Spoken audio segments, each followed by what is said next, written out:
Kada na, for today's ganap, samahan nyo na naman ang Team Kugihan para maghagilap ng pang-ulam. May mga bago pala tayong makakasama for today's video. Mga kapatid pala sila ni Yaya Kenly na bumiyahe pa para sa ganap na to. At imagine, on the go nga rin sila sa puyatan. Pero bago kami magpatuloy, ay kailangan nga raw muna namin mag-login dito. For safety purpose na nga rin to. Lalo pa at maghahating gabi na ng mga oras na to.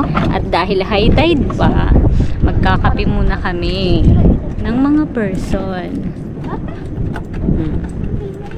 Tingnan mo naman. Napakalalim pa dyan. Mga isang oras nga rin kami naghintay ng low tide. Buti na nga lang at may mga baon kaming kape. Guys, kape! Asan ang kape? Anong baon? Oh wow, may pa-cake siya. Cake by Ading. O diba, dagat lang ang punta pero may baong cake at donut. Salamat pala sa pinsan kong si Ading na pilit talaga kaming pinabaunan nito na nakatulong nga para makatagal kami dito sa pangingilaw. 12:04 na, nandito pa rin kami sa Pantalan. Kasi malalim pa. Kesa maghintay ng low tide na abuti na siguro ng 1:30 ay may nakapagturo nga sa amin na dito kami dumaan sa Kabakawanan dahil ayaw rin naman naming mabasa ng husto. Kaya naman kahit first time ay nagbaka sakali na nga lang kami dito at dito na nga rin kami dumaan sa ilalim ng tulay para mas malapit. Nina, gagkibag ang magpuan ng mga bato. Ari, babae, damot ulo. Oh.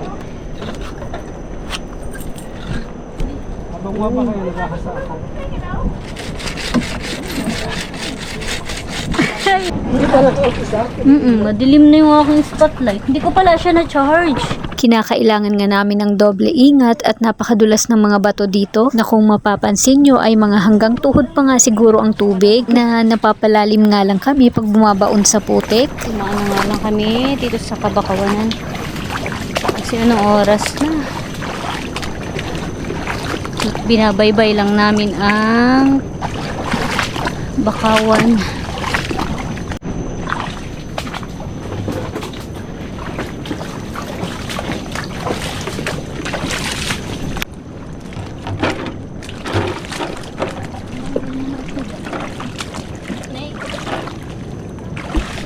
Dito pa nga lang ay may mga puruton na. Kailangan mo nga lang talasan ang paningin mo. Buti na nga lang talaga at dito kami dumaan dahil dito kami nakarami ng alimasag. Pero yun lang dahil kakailanganin mo ng lakas ng loob para manghuli nito. Kung kailan nga hindi ako prepared ay saka naman nagpakita itong mga alimasag. Di tulad ng una naming punta na may mga gamit nga ako para dito. Wala nga kaming nakita miski isa. Buti na nga lang at nakabota pa rin ako. At eto nga lang talaga ang ambag ko dito.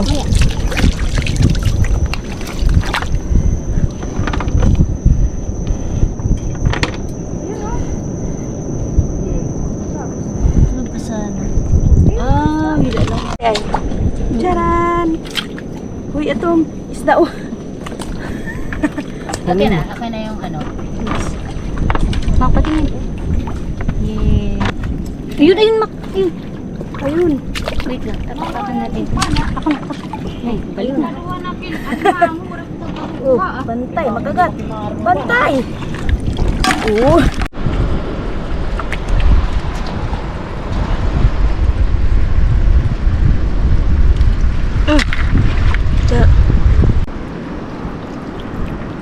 Dalawa yan ate ay ah. Asan? Ito yung isa. Mamaya. Ito muna ang likod. Dalawa mo. Ayun na yung isa.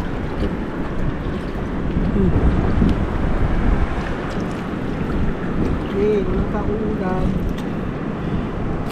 Anong ulam mo? Isda. Ay sus! Basta may crabs na. At dahil mahaba-haba na nga ang ating kaganapan ngayon ay bibitinin ko muna kayo. Sana samahan nyo pa rin kami sa pagpapatuloy ng ating mga kaganapan. Kung nag-enjoy nga kami, sana kayo rin. O paano ba yan hanggang sa mga susunod na ganap? Salamat!